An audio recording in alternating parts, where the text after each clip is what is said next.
हाँ, hello everyone. आज का वीडियो क्लास 10th के लिए है।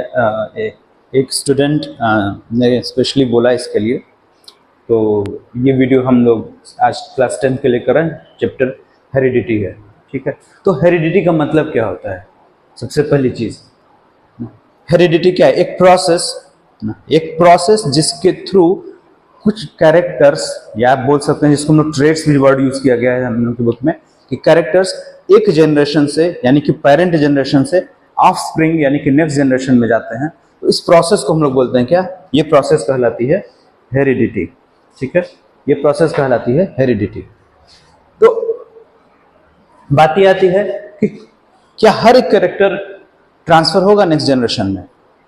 इनहेरिटेंस भी वर्ड यूज किया जाता है इसके लिए, है ना, कि इनहेरिटेबल कैरेक्टर्स, ऐसे कैरेक्टर्स जो इनहेरिटेबल होंगे, वो है ना, वो एक जनरेशन से नेक्स्ट जनरेशन में जाएंगे, है ना, इनहेरिट होंगे। ऐसे कैरेक्टर्स जो इनहेरिटेबल होते हैं वो एक जनरेशन से नेक्स्ट जनरेशन में जाते हैं। अब कैरेक्टर्स मतलब क्या हुआ? जेनेटिक इंफॉर्मेशन, है ना। कैरेक्टर, कोई कैरेक्टर जैसे कि हेयर का कलर, है ना, ये एक कैरेक्टर है।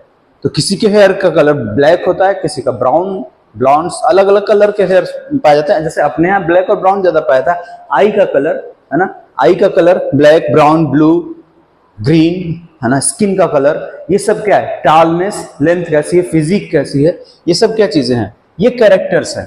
तो ये कैरेक्टर्स पेरेंट्स से उनके बच्चों में ट्रांसफर हो रहा है। तो क्या हर एक कैरेक्टर ट्रांसफर होएगा? जरूरी है? हाँ, नहीं। कौन से कैरेक्टर ट्रांसफर होते हैं अभी हम लोग आगे देखते हैं, ठीक है। तो बेसिकली जेनेटिक इंफॉर्मेशन, जो कि कहां पे, ये जेनेटिक इंफॉर्मेशन कहां इनकोडेड होते हैं? जीन्स के ऊपर, है ना। जो हमारे जीन्स होते हैं, जीन्स कहां पे है? क्रोमोसोम या डीएनए के ऊपर, है ना। एक्चुअली में क्या होता है कि अगर आप सही से समझें तो डीएनए क्या है? डीएनए एक लंबा सा थ्रेड है ना, एक धागे जैसा स्ट्रक्चर है जो कि बहुत लंबा है।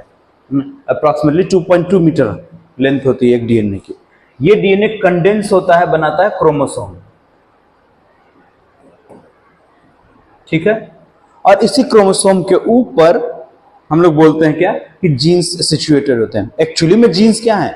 जीन्स कुछ भी नहीं है, just a functional fragment of DNA, है ना। डीएनए का वो छोटा सा टुकड़ा, वो छोटा सा हिस्सा जिसके ऊपर कोई जेनेटिक इंफॉर्मेशन इनकोडेड है, कोई जेनेटिक इंफॉर्मेशन लिखी हुई है, जो एक जनरेशन से नेक्स्ट जनरेशन में जाएगी और उस जनरेशन के अंदर कुछ फिनोटाइप यानी कि या कुछ कैरेक्टर्स को रिप्रेजेंट करेगी, दिखाएगी।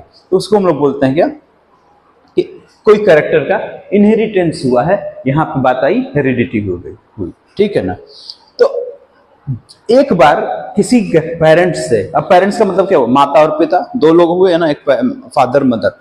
उनके अंदर से जब एक कैरेक्टर नेक्स्ट जनरेशन में पहुंचेगा तो क्या वो एज इट इज चला जाएगा? क्या नहीं, वहां पे क्या होगा? मिक्सिंग होएगी दोनों कैरेक्टर्स की, है ना। मतलब वेरिएशन क्रिएट होएगा। आप देखें, आपका चेहरा आपके पेरेंट्स से मिलता है ना, फादर या मदर दोनों से, या किसी एक से ज्यादा मिलता होगा, किसी एक से कम मिलता होगा। लेकिन ऐसा नहीं होगा कि आपका फेस एग्जैक्टली आपके मदर या एग्जैक्टली आपके फादर के जैसा हो, है ना। उसमें वेरिएशंस देखने को मिलता है। सिमिलरली दो सिबलिंग्स में, भाई भाई या भाई बहन या बहन बहन है, उनके अंदर भी वेरिएशंस होते हैं, ठीक है ना। तो ये वेरिएशन क्यों हो रहे हैं ना? इस वेरिएशन का कारण क्या है? जीन्स है। क्यों? क्योंकि जब हम बात कर रहे हैं ह्यूमन रिप्रोडक्शन, हम लोग पढ़ चुके हैं पिछले चैप्टर में, आपने पढ़ा होगा ह्यूमन रिप्रोडक्शन में, कि रिप्रोडक्शन में क्या होता है कि एक पेरेंट है, मेल है, एक फीमेल है, फादर और मदर, दोनों से गैमीट्स बनते हैं, मेल गैमीट और फीमेल गैमीट, और वो आके आपस में मिक्स करते हैं। जब मिक्स हो रहे हैं, इसका मतलब क्या हो रहा है? कुछ क्रोमोसोम मदर से आ रहे हैं और कुछ क्रोमोसोम फादर से आ रहे हैं, आपस में आकर मिक्स हो रहे हैं। तो इसी वजह से क्या होता है? कुछ ट्रेड्स या कुछ कैरेक्टर्स मदर से आते हैं और कुछ कैरेक्टर्स फादर से आते हैं, ठीक है। और जब वो कैरेक्टर्स आते हैं तो क्या तैयार होता है? वेरिएशन उसके मिलने से, है ना। तो वेरिएशन एक्चुअली हम बोलते क्या है? कि डिफरेंस बिटवीन कैरेक्टर्स, या between the parent generation and offsprings, या बिटवीन द सिबलिंग्स, या ये भी कह सकते हैं कि एक स्पीशीज कोई है, जैसे ह्यूमंस ले लें तो दो ह्यूमंस के बीच में वेरिएशन होगा, है ना। किसी भी स्पीशीज को ले लें तो किसी भी स्पीशीज के दो मेंबर्स के बीच में वेरिएशन पाया जाएगा, ठीक है। ये वेरिएशन क्यों है? Because of genes, because of DNA. अब जैसे यहाँ पे एक एनसीईआरटी में हम लोग का डायग्राम दे रखा है, जो कि आई थॉट कि इसमें विजिबल है ना, इसको थोड़ा बड़ा कर देते हैं। ठीक है, अब सही है। तो यहां पे क्या दिखा रहा है कि एक इंडिविजुअल है, इसने रिप्रोड्यूस किया, यहां पे दो प्रोड्यूस है। सपोज करो कोई बैक्टीरिया है ना, अजीब टाइप का दिखने वाला है ना, ये बैक्टीरिया है या कोई भी चीज है, कोई ऑर्गेनिज्म है, ये रिप्रोड्यूस करता है। नेक्स्ट जनरेशन में कुछ वेरिएशन आ गई ना, एक वेरिएशन यहां पे विजिबल है और एक वेरिएशन यहां पे विजिबल है।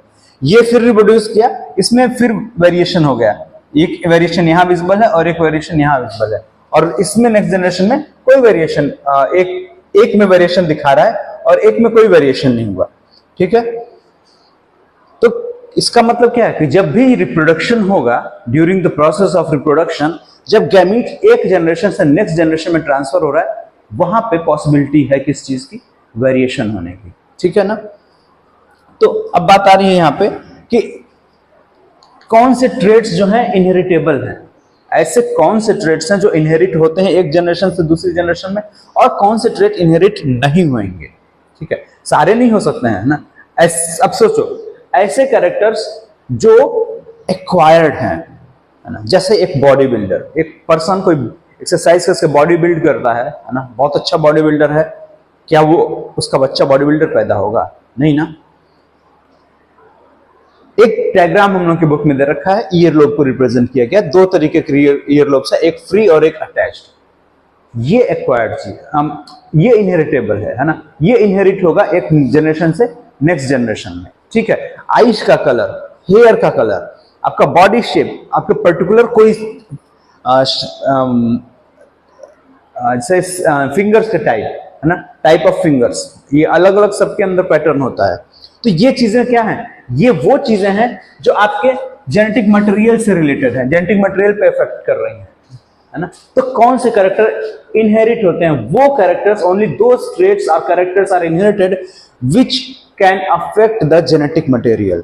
ठीक है, अब बात की जाए ऐसे कैरेक्टर्स जो हम एक्वायर करते हैं, जैसे आप एक बढ़िया क्रिकेटर हैं, आप एक बढ़िया टेनिस प्लेयर हैं, आप बहुत अच्छे बैडमिंटन, बहुत अच्छी चेस खेलते हैं, आपका माइंड बहुत शार्प हो गया है। ठीक है, ये सारी चीजें क्या है? आपने लर्न किया है ना। एक्वायर्ड कैरेक्टर यूजुअली क्या होते हैं? ये लर्न किए जाते हैं, है ना। यही कहें कि ये due to the process of learning है, ये है ना, ये लर्निंग से आपने मिला है, आपने अपनी मेहनत से इसको एक्वायर किया है। ये नेक्स्ट जनरेशन में नहीं जाने वाला। ठीक है, नेक्स्ट जनरेशन में सिर्फ वो कैरेक्टर जा सकते हैं जो जर्म प्लाज्म पे, यानी कि डीएनए या जेनेटिक मटेरियल पे अफेक्ट करते हैं। जैसे कुछ एग्जांपल्स यहां पे आते हैं हम लोगों के पास, जो ओवर द जनरेशन, पीढ़ी दर पीढ़ी, एक जनरेशन से नेक्स्ट जनरेशन में स्मॉल स्मॉल चेंजेस होते होते एक लार्ज टाइम पीरियड पे यहां पे कुछ न कुछ चेंजेस आ गए। जैसे हम लोग बोलते हैं क्या, पाइथन्स जो हैं उनके अंदर पेल्विक गर्डल पाया जाता है, पेल्विक गर्डल जिससे हम लोग के लिम्स जुड़े हुए हैं। तो ये पेल्विक गर्डल उनके अंदर पाया जाने का मतलब क्या होगा? यानी कि कभी ना कभी उनके पास पैर रहे होंगे, लेकिन उन्होंने अपने पैरों का यूज करना बंद कर दिया, नतीजा आज उनके पैर नहीं है, वो क्रॉल करते हैं या क्रीप करते हैं, क्रॉल भी करना नहीं चाहिए। तो बेसिकली ऐसा हुआ क्यों होगा? क्योंकि उन्होंने अपने पैरों का इस्तेमाल करना बंद कर दिया। सेफ्टी के पॉइंट ऑफ व्यू से उन्होंने बरोज में रहना शुरू किया, बरोइंग लाइफस्टाइल को अपनाया, जमीन के नीचे बिल बना के रहने लगे। अब उसमें जमीन के नीचे घुसने में उनके पैर प्रॉब्लम कर रहे होंगे, तो उन्होंने पैरों का यूज कम कर दिया होगा। और ये जनरेशन बाय जनरेशन जब ये प्रोसेस चलती रही होगी, थाउजेंड्स ऑफ ईयर्स तक मे बी, या may be more than thousands of years तक, इफेक्ट क्या पड़ा होगा उसका? उनके जेनेटिक स्ट्रक्चर पे, उनके डीएनए पे इसका इफेक्ट पड़ना शुरू हुआ होगा, और धीरे धीरे उनके पैर छोटे होते गए होंगे, और फिर एक जनरेशन ऐसी आई होगी जो लिम्बलेस रही होगी, और हमारे पाइथन्स जो प्रेजेंट टाइम के हैं वो पाए जा रहे हैं। ठीक है, इस तरीके से नंबर ऑफ एग्जांपल्स हैं, और बहुत सारे एक्सपेरिमेंट्स या एग्जांपल्स इसके अपोज में भी हैं जो नहीं मानते हैं इस बात को कि ऐसा होता है। लेकिन अगर हम लोग प्रोसेस देखें एवोल्यूशन की, जो कि अब हम लोग के चैप्टर में से हट चुका है ना 10th में से, तो अगर आप एवोल्यूशन पढ़ते होते तो आप समझ पाते कि हाँ ये चीजें कैसे होती हैं। अगर आप 11th में बायो में रहे तो आप डेफिनेटली इस चीज को बहुत बेहतर तरीके से समझ पाएंगे। ठीक है, तो एक्वायर्ड कैरेक्टर्स इनहेरिट नहीं होते हैं। ठीक है, क्यों? क्योंकि ये जर्म प्लाज्म पे इफेक्ट नहीं डालते हैं।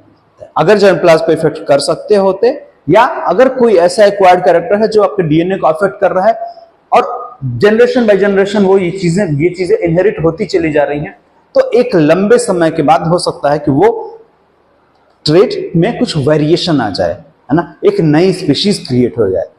इसी तरीके से नई स्पीशीज क्रिएट होती हैं। लॉट्स ऑफ मेथड्स हैं जिसमें से एक ये भी है। ठीक, आगे बढ़े जरा।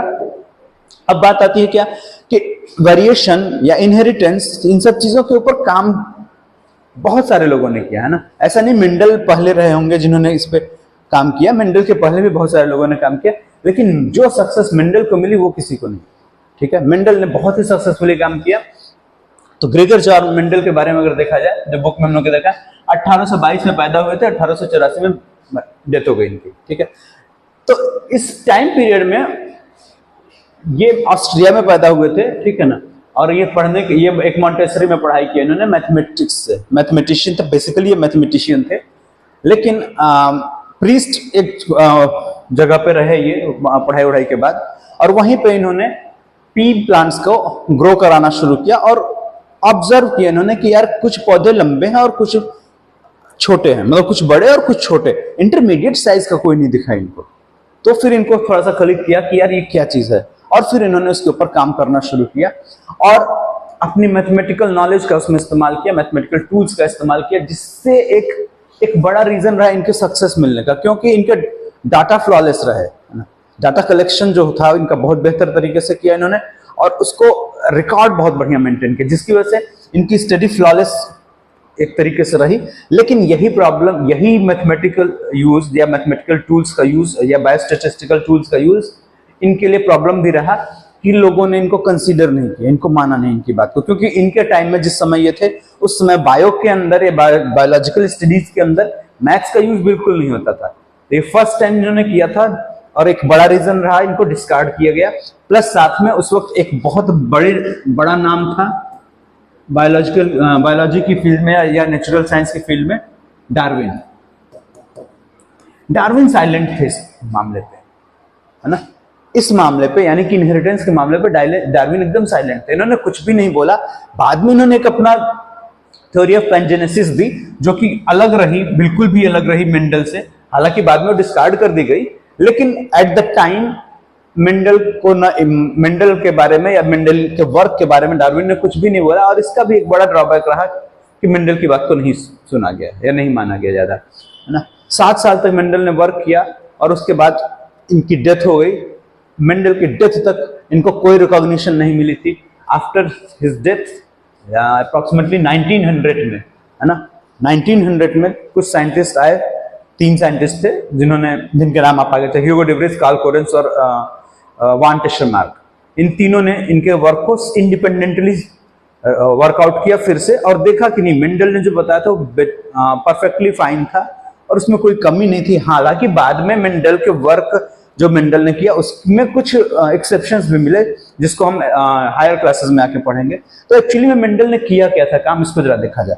मेंडल ने अपना जो वर्क किया था मेनली गार्डन पी, है ना, पाइसम सटाइवम के ऊपर किया। क्या किया इन्होंने, कुछ कैरेक्टर्स लिए। अब इन्होंने ट्रू ब्रीडिंग लाइन चूज की थी। ट्रू ब्रीडिंग लाइन का मतलब क्या होता है, ये समझ लो कि प्योर कैरेक्टर्स, जैसे टाल, एक कैरेक्टर इन्होंने पी प्लांट का एक कैरेक्टर लिया, टाल प्लांट ना, मतलब ये ट्रेट हो गया, है ना। इसको हम लोग बोलें क्या कि हाइट।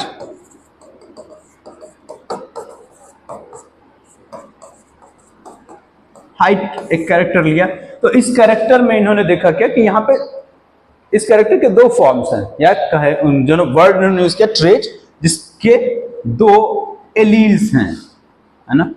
एक होगा क्या टाल और एक बोलेंगे क्या शॉर्ट, या इसी को बोला जाता है ड्वार्फ, है ना, एक टॉल और एक ड्वार्फ। तो इन्होंने 2 प्लांट लिए, जैसा कि यहां पे आप देख सकते हैं, ठीक है, 2 प्लांट लिए, एक टॉल, क्लियर नहीं है, यहां पे हम लोग बना लेते हैं, ठीक है। इन्होंने 2 प्लांट लिए, एक लिया टॉल और एक लिया ड्वार्फ। शॉर्ट वर्ड यूज किया आपके बुक में, शॉर्ट लिख लेते हैं हम लोग, शॉर्ट। टॉल के लिए इन्होंने यूज किया कैपिटल टी, और शॉर्ट के लिए इन्होंने लिया स्मॉल टी, ठीक है, रिप्रेजेंटेशन किया। अब देखो यहां पे आपको दो बातें मिलेंगी, है ना। जो ये वर्क रहा मेंडल का, ये पहला वर्क जो था, इसको बोला गया क्या, इसको बोला गया मोनोहाइब्रिड क्रॉस।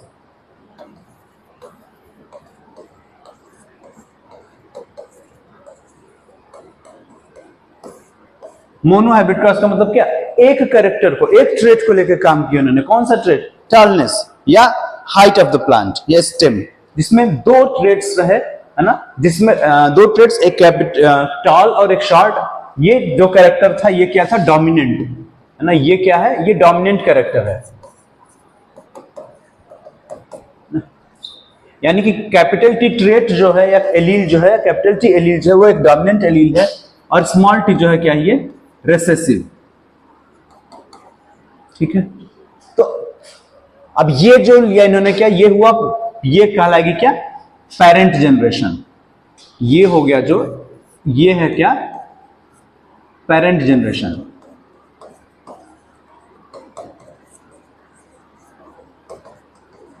ठीक, अब इसमें गैमीट बनेंगे, यहां पे एक गैमीट बनेगा टी और यहां पे एक गैमीट बनेगा टी, क्योंकि दोनों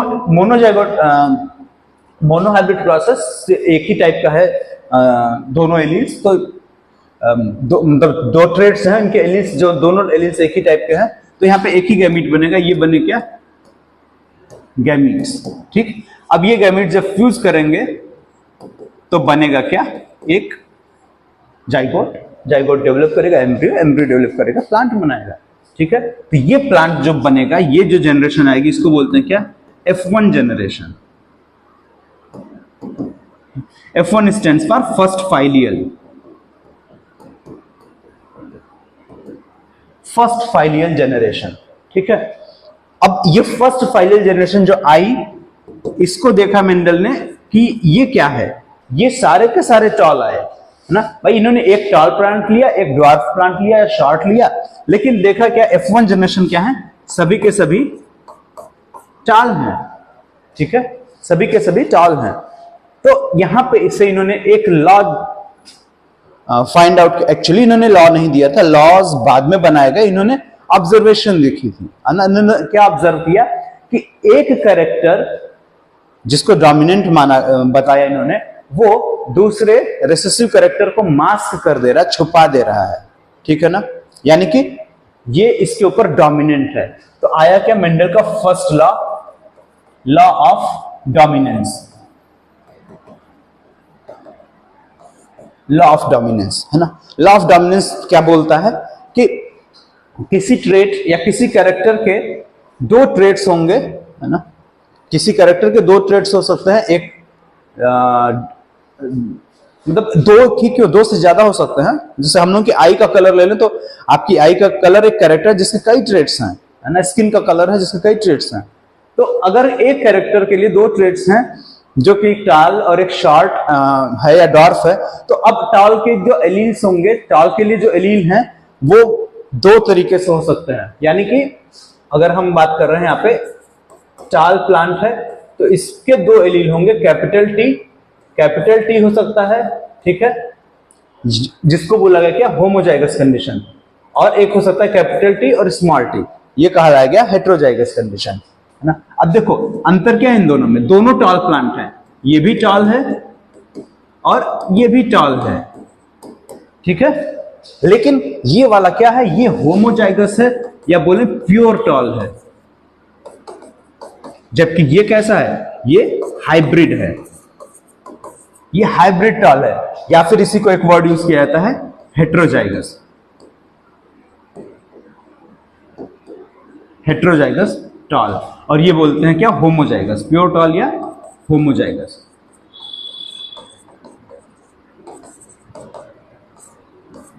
है ना, होमोजाइगस टॉल या हेटेरोजाइगस टॉल।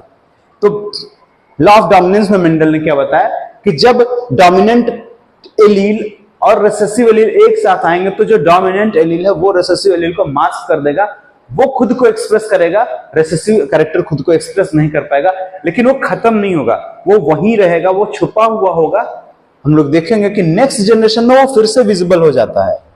ठीक है, तो नेक्स्ट जनरेशन में कैसे विजिबल होता है इसको देखा जाए जरा। मेंडल ने बोला क्या कि F1 जनरेशन में जो मिला था, देखो ये है ना, ये सेकेंड वाला, इसको मूव कर लेते हैं आगे। मेंडल ने बोला क्या कि F1 जनरेशन में जो प्लांट्स मिले हैं उनमें सेल्फ क्रॉस करा दिया जाए। तो F1 में हमको क्या मिला था, F1 हमारा था कैपिटल टी स्मॉल टी, ये हाइब्रिड टॉल है ना, हेटेरोजाइगस या हाइब्रिड टॉल। इसको क्या कर रहे हैं कि इसको हम लोग फिर से सेल्फ क्रॉस करा दें। तो इसमें क्या करना है, सेल्फिंग। अब सेल्फिंग कैसे होगी, सेल्फिंग होने का मतलब एक प्लांट ये हो गया और एक प्लांट ये हो गया, है ना। ये क्या हो गया, P1 पेरेंट जनरेशन। अब ये पेरेंट जनरेशन है ना। एक्चुअली में क्या है, F1 के प्लांट्स है ना, F1 में जो मिले प्लांट्स थे वो हैं ये। तो इसमें जब आप कराएंगे तो गैमीट यहाँ पे भी बनेगा। अब यहाँ गैमीट क्या बनेगा, अब चूंकि दो डिफरेंट एलील्स हैं यहाँ पे, ये बोले आप कि एक कैपिटल टी एक स्मॉल टी है, तो दो गैमीट जब बने, इससे जो गैमीट बनेंगे 50% चांस होगा, एक जो गैमीट बनेगा वहां पे क्या चांस होगा कि कुछ गैमीट में 50% गैमीट्स में ये कैपिटल टी आ जाएगा और 50% गैमीट्स में स्मॉल टी आ जाएगा। तो यहाँ पे यानी कि दो गैमीट बनेंगे और इसी तरीके से यहाँ पे भी दो गैमीट बन जाएंगे। ठीक है, और जब यह फर्टिलाइजेशन होगा तो आप जैसे चेकर बोर्ड है जिसको हम लोग पुनेट स्क्वायर भी बोलते हैं, आप वैसे बना लें, ज्यादा आसान पड़ता है, गलती होने के चांसेस कम होते हैं। तो capital T small T, capital T small T कर दिया। ठीक है, तो ये क्या हो गया, कैपिटल टी, ये हो गया कैपिटल टी स्मॉल टी, ये हो गया कैपिटल टी स्मॉल टी, देखिए स्मॉल टी। ठीक, तो यहाँ पे रिजल्ट क्या मिला हमको, देखो 1 2 3, रिजल्ट क्या है, रिजल्ट है टी इज टू टी। अब देखो ये टी वाले दो हैं, ऐसा नहीं लिखते हैं हम लोग इसको। ठीक है, देखो ये क्या है, कैपिटल टी ये वाला,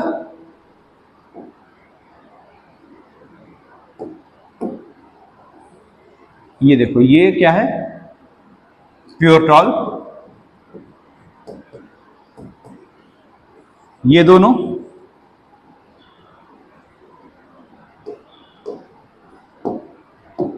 इन दोनों को देखा जाए, ये दोनों क्या है, हाइब्रिड टॉल,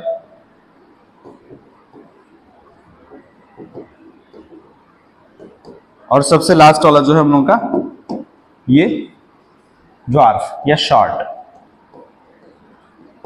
ठीक है, तो अगर यहां पे देखें तो यार ये देखो इसको ये है तो टॉल ही ना, ये है तो टॉल ही, ड्वार्फ तो है, इसमें से कोई अंतर तो है नहीं, ये भी टॉल है, ये भी टॉल है। ठीक है, तो देखने में ये प्लांट कैसे होंगे, एक जैसे। आप देख के इनको नहीं बता सकते हैं ना, जब तक आप जीन्स की स्टडी नहीं करेंगे आप ये कैसे बता सकते हैं कि ये कैपिटल टी है और स्मॉल टी है। पौधा तो देखने में टॉल ही दिखेगा, 6 से 7 फीट का जो प्लांट यहाँ पे इन्होंने लिया था। तो ये क्या है, ये एक्चुअली में क्या है, ये दिख तो रहे हैं सारे टॉल और ये है शॉर्ट। तो इसमें रेशियो इन्होंने देखा क्या कि टॉल और शॉर्ट का रेशियो क्या है, 3:1 है ना। ये रेशियो जो पाया इन्होंने 3:1 का, इसको क्या बोलते हैं हम लोग, फिनोटाइप। ठीक है, और अगर जीन्स की बात करें या हम लोग बात करें एलील्स को देखेंगे तो हम लोग को कैसा मिलेगा, 1:2:1। और ये रेशियो क्या कहलाता है, ये कहलाता है जीनोटाइप।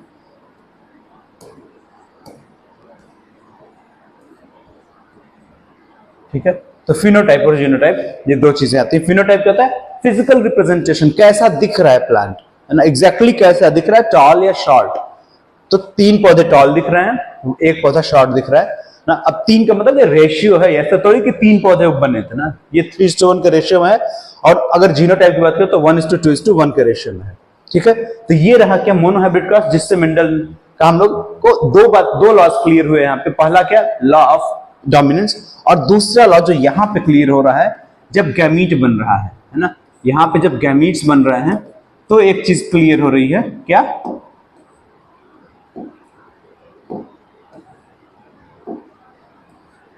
यहां से मिल रहा है हमको क्या, law of segregation.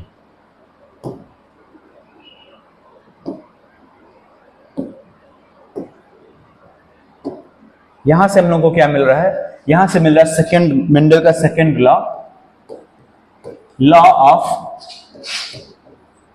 Segregation. Segregation मतलब या सेपरेट होना। कैसे सेपरेट हो रहा है, क्या, कैरेक्टर्स, है ना, वो कैरेक्टर जो F1 जनरेशन में लॉस्ट था। भाई इस F1 जनरेशन में देखो, ये F1 जनरेशन जो है, इस F1 जनरेशन में क्या गायब है, लॉस्ट कैरेक्टर ऑफ शॉर्टनेस। यहां शॉर्टनेस का कैरेक्टर है, वो गायब है, वो नहीं दिख रहा है F1 में किसी भी में, है ना। यहां तक कि कोई इंटरमीडिएट हाइट का भी प्लांट नहीं दिख रहा है, सारे के सारे टॉल हैं। शॉर्टनेस का कैरेक्टर जो छोटा पौधे को वाला कैरेक्टर था वो गायब है वहां से। लेकिन जब उसमें हम लोग सेल्फ क्रॉस करा रहे हैं तो F2 में वो शॉर्टनेस का कैरेक्टर फिर से विजिबल हो जा रहा है।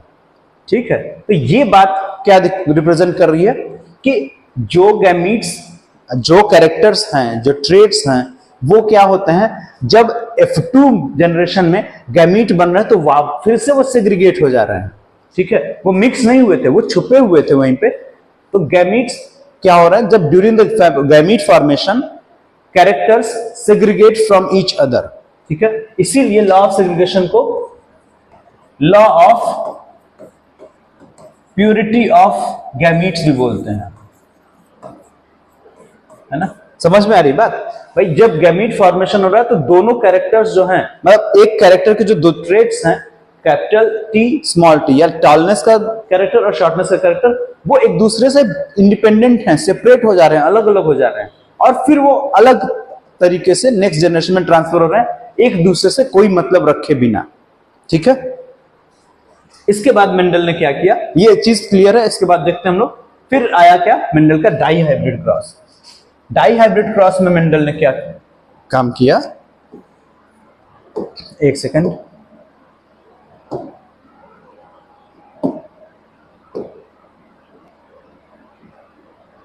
डाई हाइब्रिड क्रॉस में मेंडल ने क्या किया, अब मेंडल ने दो कैरेक्टर्स लिए एक साथ। अभी तक मोनो हाइब्रिड क्रॉस में सिंगल कैरेक्टर की बात हो रही थी, डाई हाइब्रिड क्रॉस में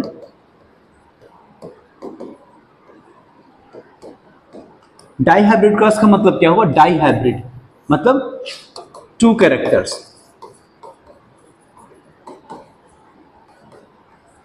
ठीक है, अब टू कैरेक्टर्स क्या है, यहां पे देखिए, राउंड और ग्रीन, एक सीड, एक प्लांट लिया जिसमें सीड कैसे हुए, राउंड एंड ग्रीन। वाह, लिख रहे हैं येलो से और लिख रहे हैं राउंड एंड ग्रीन। ठीक है, येलो से ग्रीन से लिखते हैं, राउंड एंड ग्रीन। ठीक है, और दूसरा कैरेक्टर देखो क्या है, wrinkled and yellow.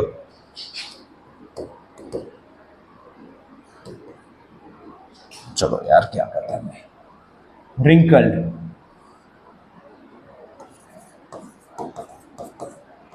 Wrinkled and yellow. ठीक है, रिंकल्ड एंड येलो। तो राउंड एंड ग्रीन के लिए ये क्या था, ये डोमिनेंट कैरेक्टर था, और ये क्या है, ये है रेसेसिव।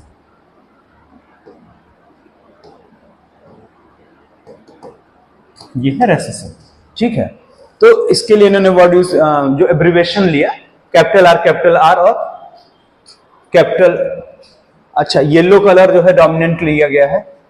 ठीक है, तो इसके लिए इन्होंने क्या, इसमें यार क्या है, रिंकल्ड जो है रेसेसिव है और येलो जो है वो डोमिनेंट है। ठीक है, तो इसको समझ लेंगे हम लोग ऐसे, इसको यहाँ पे लिखने की जरूरत नहीं है। ठीक है, तो यहाँ पे जो एब्रिविएशन यूज किया गया, कैपिटल आर स्मॉल वाई, और यहाँ पे स्मॉल आर कैपिटल वाई। ठीक है, अब जब क्रॉस होगा, ठीक है, F1 जनरेशन क्या मिलेगी भाई, इसमें गैमेट क्या बनेंगे, R और Y, यहां पे गैमेट क्या बनेंगे, R और Y, है ना भाई, एक ही जैसे तो है ना, दोनों कैपिटल आर है, दोनों कैपिटल वाई है, दोनों स्मॉल आर है, दोनों स्मॉल वाई है। है ना। अब अलग अलग होता तो अलग बनते, तो फ्यूज होंगे, बनेगा क्या, आर आर वाई वाई। ठीक, ये क्या है हमारा F1 जनरेशन, F1। और ये कैसा है, हाइब्रिड है। क्या हाइब्रिड, जो डोमिनेंट कैरेक्टर होंगे, तो हाइब्रिड राउंड एंड येलो, है ना। हाइब्रिड क्या हो जाएगा, ये राउंड एंड येलो। तो अब देखो यहां पे क्या हुआ, रिंकल्ड और ग्रीन वाला कैरेक्टर्स जो है वो हिडन है, छुपा हुआ है ना, खत्म नहीं हुआ है, वो छुपा हुआ है। अब जब बात होगी क्या नेक्स्ट जनरेशन, यानी कि अब हम लोग जब F2 करेंगे क्रॉस, यहां पे F2 मतलब F2 के लिए जब हम लोग काम करेंगे, यानी कि F1 जनरेशन जो हमारी आई थी आर आर वाई वाई, इसमें क्या करें हम लोग, सेल्फ क्रॉस करा दें, इसकी सेल्फिंग करा दें। ठीक है, तो सेल्फिंग कराने का मतलब क्या हुआ, दो प्लांट ले लेंगे हम लोग, तो एक हो गया आर आर वाई वाई, एक और यही ले लेंगे आर आर वाई वाई। ठीक है, अब यहां पे गैमीट्स बनेंगे। ठीक है, तो गैमीट्स क्या बनेगा, देखो ये एक सेट और ये एक सेट, है ना, दो डिफरेंट एलील्स। तो जो गैमीट्स यहां पे बनेंगे क्या बन जाएगा, एक कैपिटल आर एक बार कैपिटल वाई के साथ होगा, एक बार कैपिटल आर स्मॉल वाई के साथ होगा, और वही बात स्मॉल आर के साथ होगी, एक बार स्मॉल आर कैपिटल वाई और एक बार स्मॉल आर स्मॉल वाई के साथ। तो बनेगा क्या, R Y R Y R Y और स्मॉल वाई। इस तरीके से ये चार गैमीट बन जाएंगे, और यही चार गैमीट इधर भी बनेंगे। ठीक है, ये चार गैमीट बनकर तैयार हो गए हमारे। ठीक, सेम टाइप के गैमीट दोनों तरफ बनेंगे। अब क्या होगा, क्रॉस इसके बीच में होगा। अब जब क्रॉस होगा तो यहां पे आप बेसिकली यूज कर लेंगे क्या, पुनेट स्क्वायर। ठीक है, पुनेट स्क्वायर हम लोग बना सकते हैं, अननेसेसरली टाइम कंज्यूमिंग है ये, है ना। ये चीज जो हम लोग देख रहे हैं यहाँ पे, इसको उधर ले चलते हैं। ठीक है, यहाँ पे जो हम लोग देख रहे हैं ये, ठीक है ना, ये पुनेट स्क्वायर बनाने के बाद आप इस तरीके से जब देखेंगे तो एक्चुअली में होगा क्या, यहाँ पे जो हम लोग को मिलेंगे प्लांट्स, आप अगर सपोज करो बना ही लेते हैं अगर हम लोग पुनेट स्क्वायर, तो आप क्या करेंगे, इस तरीके से एक बड़ा सा स्क्वायर बनाएंगे। ठीक है ना, जिसमें चार वर्टिकल और कॉलम और चार रोज ले लेंगे इस तरीके से, है ना। जीन्स को लिख देंगे R Y R Y R Y R Y, ऐसे इधर भी R Y small R capital Y small R small Y. अब करना क्या, इसी को फिलअप करते जाना है, आर आर कैपिटल वाई। ठीक है, ऐसे ले लिया इसको, capital R Y small Y, फिर capital R small R capital Y capital R small R capital Y small Y. ठीक, ऐसे हम लोग इस पूरे को फिल कर सकते हैं। तो अब देखेंगे क्या यहाँ पे एक्चुअली में हमको मिल क्या रहा है, यहाँ पे मिल रहे हैं जो सीड्स मिलेंगे यहाँ पे round and yellow, round and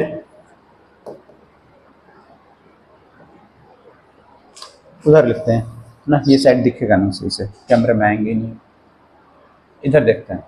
ठीक है, हमको क्या मिलेगा इस चीज को देखा जाए, ऊपर करो भैया, चलो ठीक है, इसको देखते हैं। तब यहां पे मिलेगा कि हमको round and yellow, round and yellow seed मिलेंगे कितने, रेशियो की बात हम लोग करते हैं। ठीक है, ये मिलेंगे 9, इसमें हम लोग काउंट कर लेंगे ना, जैसे ये जो क्रॉस, इसमें जो इसको बोलते हैं कि Punnett square, Punnett RC Punnett एक साइंटिस्ट थे जिन्होंने ये मेथड डिजाइन किया था। तो ऐसे ये वाला हिस्सा देखो, ये कैपिटल आर कैपिटल वाई क्या है, राउंड एंड येलो, है ना, दोनों डोमिनेंट कैरेक्टर्स हैं। तो ऐसे 9 बॉक्स मिलेंगे आपको, देख लो अगर कंफ्यूजन हो तो। यहाँ पे देखो, इसको देखो, ये राउंड एंड येलो, ये भी राउंड एंड येलो, हाइब्रिड हो चाहे प्योर, उससे मतलब नहीं है, हमको राउंड फिनोटाइप की बात कर रहे हैं हम लोग यहाँ पे ना। तो ये round yellow round yellow round yellow round yellow, ठीक है। यहां पे देखो ये R capital Y small Y, ये भी राउंड येलो हो जाएगा। अब ये देखो कैपिटल आर स्मॉल वाई, ये राउंड एंड ग्रीन हो गया, है ना। ये देखो इसमें क्या होगा, capital R small R capital Y और इधर है स्मॉल वाई, ये फिर राउंड एंड येलो। तो ऐसे राउंड एंड येलो वाले 9 बॉक्सेस यहाँ पे मिलेंगे हम लोग को, ठीक है। फिर इसके बाद राउंड एंड ग्रीन, ये कितने मिलेंगे, 3, ठीक है। फिर रिंकल्ड एंड येलो, ये कितने मिलेंगे, ये भी 3, और रिंकल्ड एंड ग्रीन, ये कितना मिलेगा, 1, ठीक। अब देखो रिंकल्ड एंड ग्रीन गायब था यहाँ पे F1 जनरेशन में। F1 जनरेशन में राउंड एंड येलो था, ना तो रिंकल्ड कैरेक्टर दिख रहा था और ना ही ग्रीन कलर दिख रहा था उस सीड में। तो वो जो कैरेक्टर जो नहीं दिख रहा था वो फिर से दिख रहा है यहाँ पे, है ना। तो क्या हुआ, लॉ ऑफ डोमिनेंस यहाँ प्रेजेंट हो रहा है और लॉ ऑफ सेग्रीगेशन यहाँ पे, दोनों लॉज यहाँ पे क्लियर हैं, है ना, जो यहाँ पे दिख रहे हैं। तो ये क्या मिला हम लोगों को, ये मिला फिनोटाइप, और जिसका रेशियो क्या है, 9:3:3:1, है ना। 9:3:3:1 के रेशियो में हम लोग को प्लांट्स मिले। कब, जब हम लोगों ने या जब मेंडल ने डाई हाइब्रिड क्रॉस किया F2 जनरेशन में। अब यहां से हम लोग को जो मिलता है मेंडल का थर्ड लॉ, जिसको बोलते हैं लॉ ऑफ इंडिपेंडेंट असॉर्टमेंट, ना। मेंडल का थर्ड लॉ कहलाता है क्या, लॉ ऑफ इंडिपेंडेंट असॉर्टमेंट।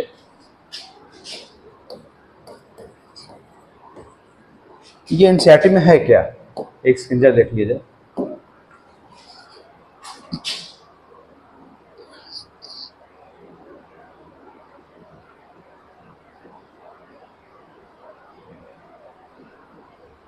ठीक है, हो ना हो आपको जानना चाहिए, है ना। और देखते हैं लॉ ऑफ इंडिपेंडेंट असॉर्टमेंट क्या होता है, लॉ ऑफ इंडिपेंडेंट असॉर्टमेंट। अब यहीं पे देख लें इस चीज को। गैमीट जो बने थे हमारे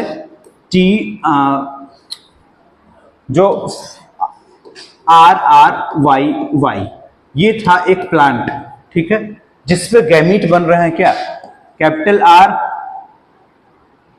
capital Y capital R small y small r capital Y small r small y।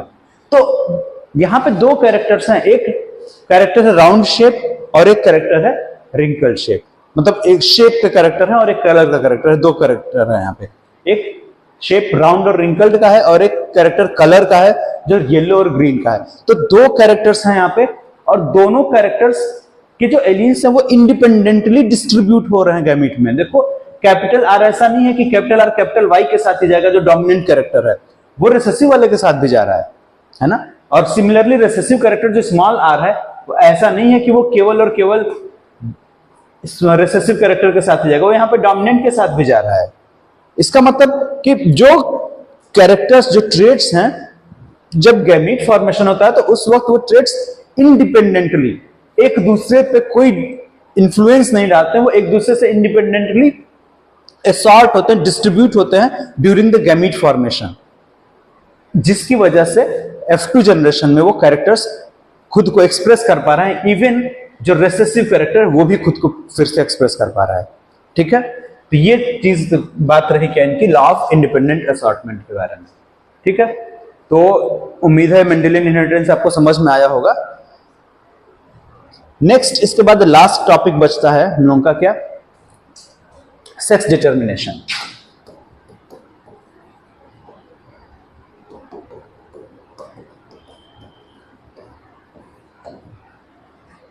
Sex determination, तो सेक्स डिटर्मिनेशन कैसे होता है। एक मेल, देखो अब मेल के लिए हम लोग साइन ये यूज करते हैं, फीमेल के लिए ये साइन यूज कर सकते हैं। मेल में जो गैमीट्स होते हैं उनको हम लोग XX होते हैं, और फीमेल के अंदर क्या होता है XY है, सॉरी उल्टा उल्टा उल्टा हो गया। मेल के अंदर XY और फीमेल के अंदर XX, ठीक है। ये क्या है, सेक्स क्रोमोसोम्स है। एक्चुअली में क्या होगा, जब अगर आप किसी ह्यूमन को देखते हैं तो हम लोग के अंदर कितने हैं, हम लोग की बॉडी में 23 पेयर क्रोमोसोम्स पाए जाते हैं। ठीक है, जिसमें से क्या होते हैं 22 पेयर जो होता है वो ऑटोसोम होते हैं। 22 पेयर ऑटोसोम्स होते हैं। ऑटोसोम्स मतलब जो हमारे सोमेटिक कैरेक्टर्स को रिप्रेजेंट कर रहा है, हेयर, आई, स्किन, इन सब का कलर, टाइप है ना, बॉडी टाइप, डिफरेंट जितनी भी चीजें आप देख सकते हैं, ऑब्जर्व कर सकते हैं। और एक पेयर जो होता है वो क्या कहलाता है, सेक्स क्रोमोसोम,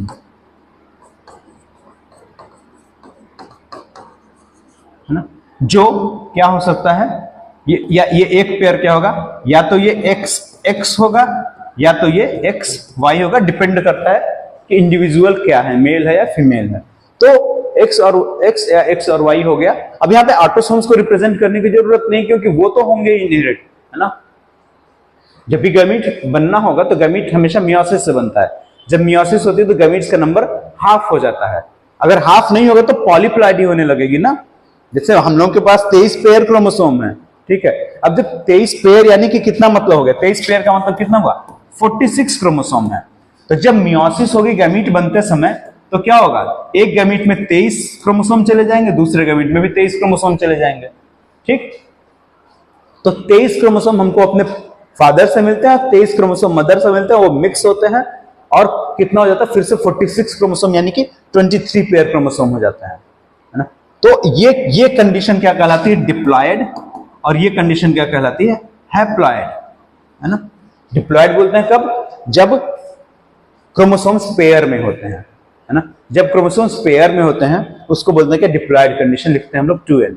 और जब मियोसिस होती है वो उनका पेयर अलग हो जाता है, अलग अलग हो जाते हैं, वो 23 पेयर से वो 23 और 23 रह जाते हैं, तब बोलते हैं कि वो हैप्लॉयड कंडीशन है। और गैमीट्स हमेशा हैप्लॉयड होते हैं। तो यहां पे गैमीट क्या बनेगा, या तो दो गैमीट बनेंगे, एक्स और वाई, और यहां पे गैमीट क्या बनेगा,